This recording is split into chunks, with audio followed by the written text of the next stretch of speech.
10 acre জমি একদিনই ভাঙে। আসলে ঘুম নাই, সারা রাত চিকিৎসা করি। স্থানীয়দের দাবি, বর্ষায় জরুরি জিওব্যাগ ফেলার পাশাপাশি শুষ্ক মৌসুমে নিতে হবে আগাম ব্যবস্থা।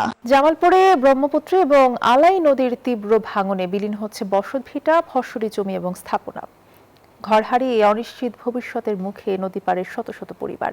ভাঙন ঠেকাতে স্থায়ী বাঁধের দাবি স্থানীয়দের। মুত্তাসিম বিল্লার তথ্য ছবিতে বিস্তারিত ডেস্ক রিপোর্টে। ব্রহ্মপুত্রের ভাঙনে একের পর এক হারিয়ে যাচ্ছে মানুষের শেষ আশ্রয় বসতভিটা। ইসলামপুরের বল্লভপুর, সাদিপাটি ও পচা বহলা এলাকায় নদীগর্ভে হারিয়ে যাচ্ছে ঘরবাড়ি ও ফসলি জমি। আজ যে ভিটায় ছিল বসতঘর, কাল সেখানেই বইছে নদীর স্রোত। কেউ আশ্রয় নিচ্ছেন অন্যের জমিতে, কেউ দিন কাটাচ্ছেন খোলা আকাশের নিচে। ভাঙনের আতঙ্কে দিন কাটাচ্ছেন নদী পাড়ের মানুষ। কই বাড়ি করি, কই থাকি, কি খাই আল্লাহ জানে। গত বছরের সাথে এবছর আরো বেশি ভাঙতেছে।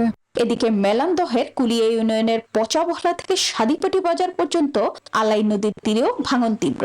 হুমকিতে ফসলি জমি, ধর্মীয় প্রতিষ্ঠান সহ প্রায় 500 বসত বাড়ি। 10 একর জমি একদিনই ভাঙে। আসলে ঘুম নাই, সারা রাত চিকিৎসা করি। স্থানীয়দের দাবি, বর্ষায় জরুরি জিওব্যাগ ফেলার পাশাপাশি শুষ্ক মৌসুমে নিতে হবে আগাম ব্যবস্থা।